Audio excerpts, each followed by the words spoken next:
बिस्मिल्लाहिर्रहमानिर्रहीम। अस्सलाम वालेकुम जी स्टूडेंट्स, आज मैं आपके साथ शेयर करने जा रही हूँ 2019 का लॉन्ग क्वेश्चंस 2019 के सब्जेक्टिव पेपर में सेक्शन 2 जी। अब इसमें 5 का ए पार्ट देखें, इसमें क्या पूछा गया है, मीडियन पूछा गया है। साथ में चैप्टर्स भी डिस्कस करूँगी कि किस किस चैप्टर से ये क्वेश्चन है। अब ये 5 का ए पार्ट ये चैप्टर नंबर 3 से आया है। इसमें मीडियन पूछा गया है और ये इम्पोर्टेंट टॉपिक है मीडियन फाइंड करना, और इससे रेलिवेंट वीडियो भी मौजूद है। अगर आप मीडियन के टॉपिक को समझना चाहते हैं तो आप वो वीडियो देख सकते हैं। फ़िलहाल मैं ये क्वेश्चन सॉल्व करने जा रही हूँ। याद रखेंगे मीडियन का जिक्र आते ही कि मीडियन फाइंड करना है, आपको 2 कॉलम्स चाहिए होते हैं, सी बी और सी एफ। अब इस क्वेश्चन में ये पहला कॉलम और ये फ्रीक्वेंसी का कॉलम, ये 2 कॉलम ऑलरेडी गिवन थे। अब ये देखें, ये 6688, इट मीन्स ये शो करेंगे क्लासेस नहीं है, क्लास बाउंड्री है, यानी कि ऑलरेडी आपको क्लास बाउंड्री बनाया दे दिया गया है। लेकिन सी एफ मौजूद नहीं है तो सी एफ हम खुद बना लेंगे। 13 एज इट इज़ लिख रहा, 13 + 1 11, 124 + 182, फिर 306 + 105, ये आपका सी एफ का कॉलम बन गया जी। यानी कि मीडियन का जिक्र आते ही ग्रुप डाटा में आपको 2 कॉलम्स चाहिए, सी बी और सी एफ। अब सी बी सी एफ दोनों आ चुके हैं। अब हम मीडियन फार्मूला लगा के स्टार्ट कर सकते हैं question. We know that median का फार्मूला क्या होता है, L + H/F summation F/2 - C। अब आपने कंसीडर इस पोर्शन को करना है, ये पोर्शन है समीशन F/2, इसको आपने कंसीडर करना है। यानी कि समीशन F 437 डिवाइडेड बाई 2 किया तो 218.5, 218.5 को जाके आपने सी एफ के कॉलम में देखना है। सी एफ में देखें किस में कंटेन कर रहा है, 218.5 इसमें कर रहा है, नहीं इसमें नहीं, 306 इसमें पूरा आ रहा है 218.5, ठीक है, 218.5 इसमें पूरा आ रहा है। तो आपने, ये आपकी मॉडल क्लास बन गई, ये मॉडल क्लास बन गई। अब इसी से आपने L लेना है, लोअर क्लास बाउंड्री, जो क्लास बाउंड्री का होगा ना उसमें लोअर वैल्यू, ये L हो गया। इसी में से F लेना है और इससे CF में पिछली वैल्यू को C कहते हैं, और H भी आपको पता है क्लास बाउंड्री को आपस में माइनस करके H निकल आएगा। अब ये सारी वैल्यूज आपने इसमें पुट करनी है। 8 L की जगह पे 8 प्लस H की जगह पे 2, F की जगह पे 182, ये इस जगह पे 218.5 और -124। पहले नंबर पे ब्रैकेट को सॉल्व करना है, माइनस करना है, उसको 2 से मल्टीप्लाई करना है और डिवाइड बाय 182 करना है। ये आ गया आंसर। इसको आपने 8 में प्लस करना है तो मीडियन का आंसर 9.038 आ गया। ये तो हो गया 5 का ए पार्ट जी। अभी 5 का बी पार्ट है। 5 के बी पार्ट में देखिए लिखा है, ये भी अच्छा, ये 3rd चैप्टर का क्वेश्चन था 5 का ए पार्ट, और ये भी 3rd चैप्टर का क्वेश्चन है। इसमें रेसिप्रोकल ऑफ 11 वैल्यूज़ गिवन है और हार्मोनिक मीन और अर्थमेटिक मीन पूछा गया है। रेसिप्रोकल किसको कहते हैं, 1/x को। अब ये क्वेश्चन मैं आपके सामने सॉल्व करती हूँ। आप देखेंगे इसमें 5 के बी पार्ट में 1/x का कॉलम गिवन है, वैल्यूज़ गिवन है, और आपसे ज्योमेट्रिक मीन, हार्मोनिक मीन और अर्थमेटिक मीन पूछा गया है। अब जो हार्मोनिक मीन है ना, उसका फार्मूला हमने लिखना है, we know that harmonic mean is equal to n over summation 1/x। अब ये जो है ना, ये फार्मूला, ये तो कह लें कि आप डायरेक्ट इसी कॉलम से, जो 1/x का कॉलम गिवन है, इसी से आप निकाल सकते हैं। इसी कॉलम को सम कर लें, इस सम को डिवाइड में पुट कर लें और ऊपर n की जगह पे 11 पुट कर लें, 11 ओवर दिस वन, ये आपका हार्मोनिक मीन का आंसर आ गया। उसके बाद अर्थमेटिक मीन का फार्मूला है समीशन x ओवर n। अब समीशन x कैसे निकलेगा, ये तो 1/x का कॉलम था, आपको 1/x के कॉलम से x के कॉलम में कन्वर्ट करना है। और ये स्टूडेंट्स बड़ा इंपॉर्टेंट क्वेश्चन है, ये जो रेसिप्रोकल गिवन होती हैं, ये इंपॉर्टेंट क्वेश्चन है, ये अक्सर पेपर में आता है। अब 1/x से x में कैसे जाना है, दोबारा से उसका रेसिप्रोकल ले लें, यानी कि कैलकुलेटर पे आप 1 डिवाइड बाई 0.05 करें, आंसर ये आ जाएगा। कैलकुलेटर में 1 डिवाइड बाई 0.454 करें, आंसर यहाँ पे लिख लें। कैलकुलेटर पे 1 डिवाइड बाई 0.04 करें, आंसर यहाँ लिख लें। ये x का कॉलम आ गया। x के कॉलम को सम अप करें और सम अप वैल्यूज़ इधर लिखें और डिवाइड में n की जगह 11, तो आपके पास अर्थमेटिक मीन का आंसर आ गया। अब ये भी बात याद रखें कि अर्थमेटिक मीन का आंसर जो है ना, हमेशा बड़ा होता है हार्मोनिक मीन से। अर्थमेटिक मीन सबसे बड़ा होता है, सेकंड नंबर पर ज्योमेट्रिक मीन, थर्ड नंबर पर हार्मोनिक मीन होता है। तो ये देखें वाकई ही अर्थमेटिक मीन का आंसर बड़ा है। जी, अब आ जाएं 6 के ए पार्ट पे। ये क्वेश्चन यानी कि 5 का ए और बी दोनों थर्ड चैप्टर से क्वेश्चन आए, यानी कि अगर आप पास होना चाहते हैं सिर्फ तो आप थर्ड चैप्टर तो ज़रूर करें। उसके बाद चौथे चैप्टर से ये छठे का ए पार्ट आया है। इसमें देखें क्वार्टाइल डेविएशन पूछा गया है और 2 कॉलम गिवन हैं, क्लासेस और फ्रिक्वेंसी। अब क्लासेस से आपने अब क्योंकि क्वार्टाइल डेविएशन बनाना है, क्वार्टाइल डेविएशन का ये फार्मूला आता है Q3 minus Q1 divide by 2, ठीक है। इसको इक्वेशन 1 का नाम दे दिया। अब Q3 और Q1 ये क्वार्टाइल्स हैं, ये मीडियन के फैमिली मेंबर्स। तो मीडियन में अगर 2 कॉलम CBCF हमें चाहिए थे तो क्वार्टाइल्स में भी CBCF चाहिए। CB ऑलरेडी देखें मौजूद है 50-50, ना होता तो हम क्लासेस से CB खुद बनाते पहले। 50-50 75-75 CB मौजूद है, CF हमने खुद बनाना है। 10 प्लस 12 22, 22 प्लस 16, ये आपका पास CF का कॉलम आ गया। अब आपने नेक्स्ट ये क्वार्टाइल डेविएशन है, इसमें Q3 और Q1 ये दोनों आपने फाइंड करने हैं जी। अब इसमें देखें Q1 का फार्मूला ये है L plus H over F summation F by 4 minus C। अब इसमें कंसीडर इस जगह को करना है, यहाँ पे इस जगह पे जो भी लिखा हो उसको कंसीडर करना है। 75 डिवाइड बाई 4 18.7। अब इसको जाके आपने CF के कॉलम में देखना है कि किस में कंटेन कर रहा है। ये देखें ये CF के कॉलम में जाके देखना है कि 18.5 किस में पूरा आ रहा है, 10 में नहीं, 22 में। जी 22 में पूरा आ रहा है तो इसको मॉडल क्लास बना लें और साथ लिख लें फॉर Q1 के लिए ये मॉडल क्लास है। अब इससे आपने LHF वगैरह निकालना है, C इससे बैक वाली वैल्यू हो जाएगी। तो आपने ये सब वैल्यूज इसमें पुट कर ली। 50 प्लस 25 ओवर 12 18.75 माइनस 10 और ये सब सॉल्व किया। सॉल्व कैसे करना है, पहले आप ब्रैकेट्स को सॉल्व करें, ब्रैकेट को इससे मल्टीप्लाई करें, डिवाइड बाई 12 कर लें, ये आंसर आ जाएगा। उसको प्लस कर लें 50 से, तो ये Q1 का आंसर आ गया। Q3 का फार्मूला लिखना है L plus H over F 3 summation F by 4 minus C। ये कंसिडर करना है आपने, ये आपका आएगा ये वैल्यू। इसको जाके आपने देखना है CF में 56.25 को किस में कंटेन कर रहा है, इसमें कंटेन कर रहा है।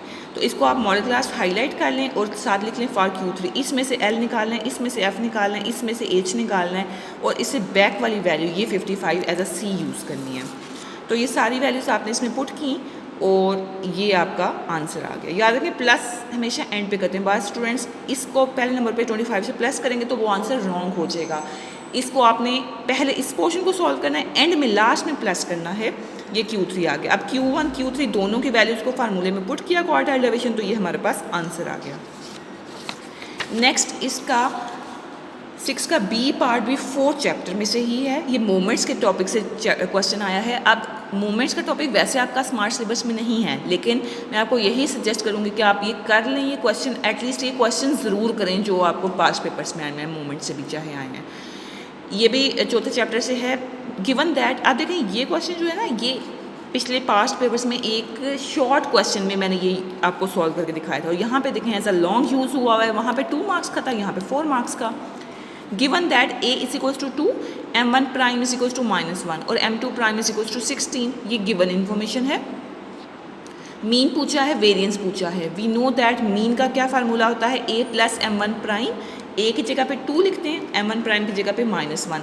इसको सॉल्व किया तो मीन का आंसर 1 आ गया। वेरिएंस M2, वेरिएंस का फार्मूला क्या है M2 का, M2 prime minus M1 prime whole square. 16 minus into -1 whole square, -1 का स्क्वायर लेंगे तो 1 हो जाएगा। 16 माइनस 1 15, फिर वेरिएंस का आंसर आ गया 15। काफ़ी इजी क्वेश्चन है। 7 पे आ जाएं। 7 का ए पार्ट ये 5वें चैप्टर से क्वेश्चन है, ठीक है। इसमें ये डाटा दिया गया है और चेन इंडिसेस पूछे गए हैं। याद रखें जब भी इस किस्म का क्वेश्चन हो तो ईयर आपके पास इधर होने चाहिए। जब ये चेन इंडेक्स नंबर पूछा जाए, जो ईयर हैं इस तरफ लिखे होने चाहिए। तो पहले नंबर पे डाटा को हम ठीक करेंगे।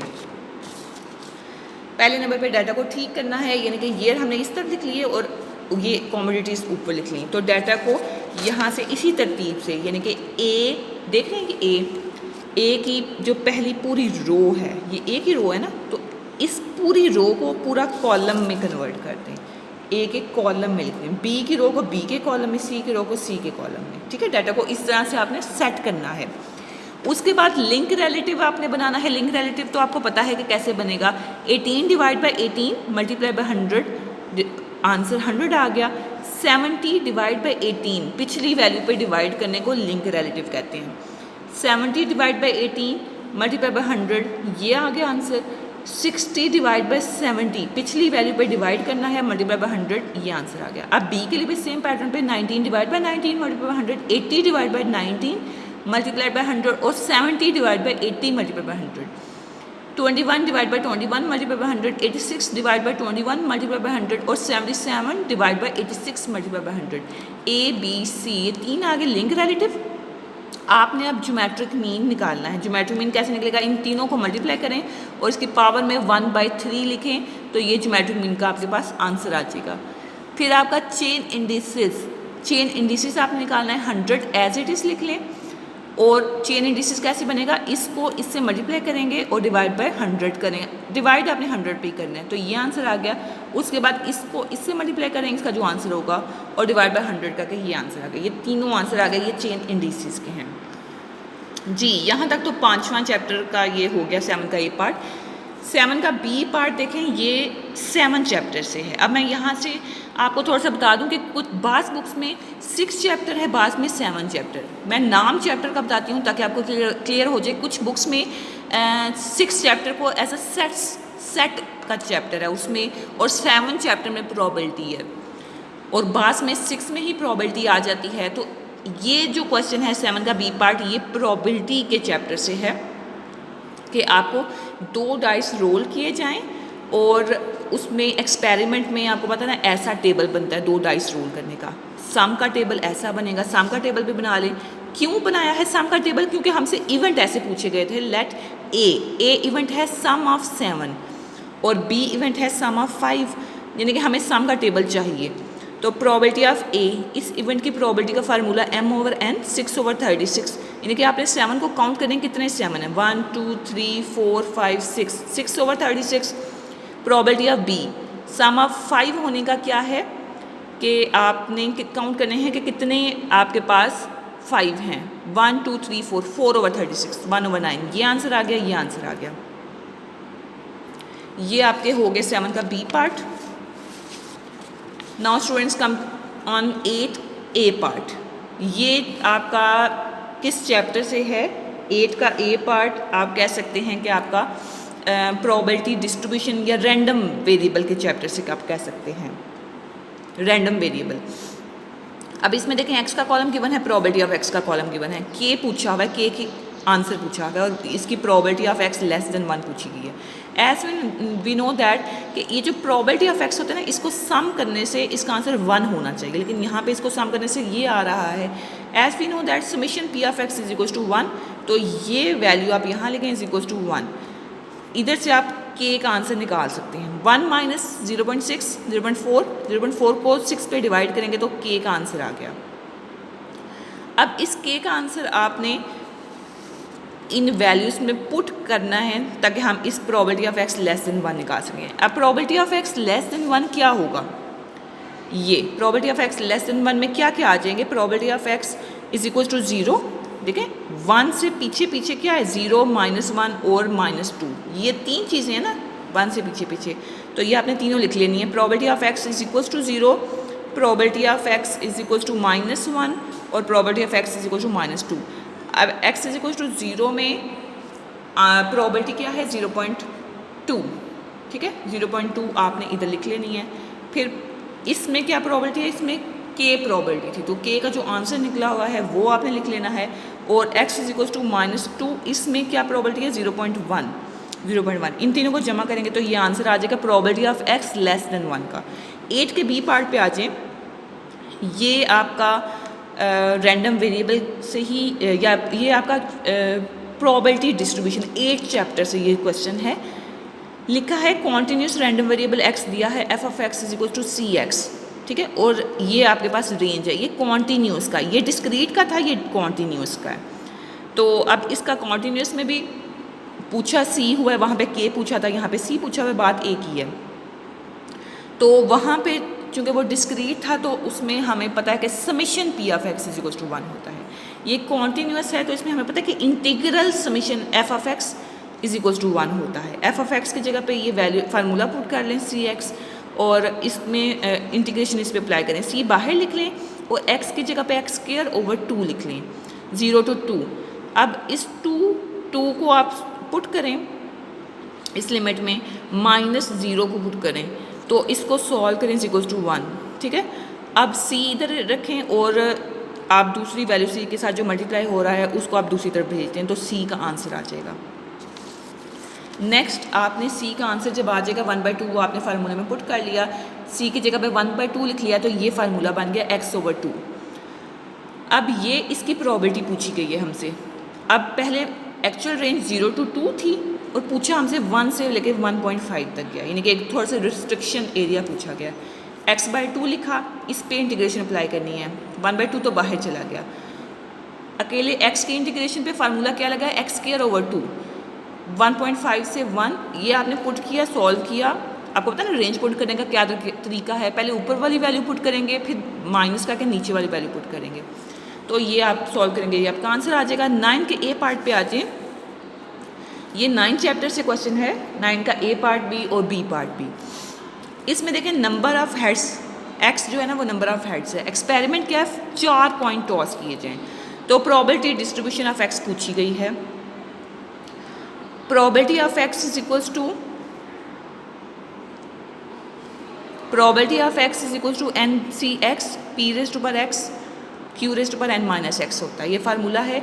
अब चूंकि 4 पॉइंट्स है ना, तो नंबर ऑफ हेड्स कितने आ सकते हैं, एक्स क्या 0 से स्टार्ट होता है, 0 head, 1 head, 2 head, 3 head, 4 head.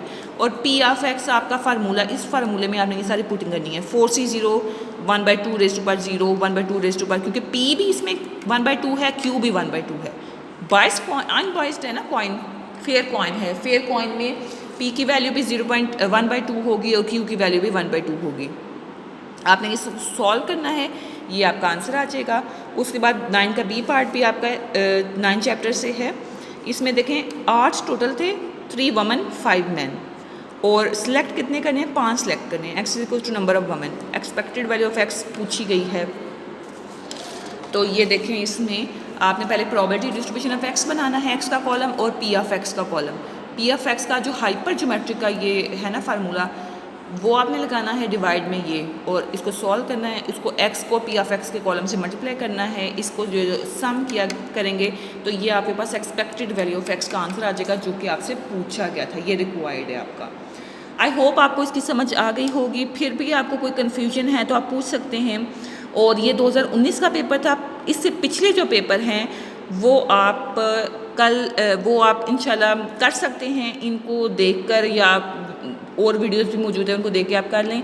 और इंशाल्लाह कल आपका पेपर है। Best of luck, thank you so much, अल्लाह हाफिज़।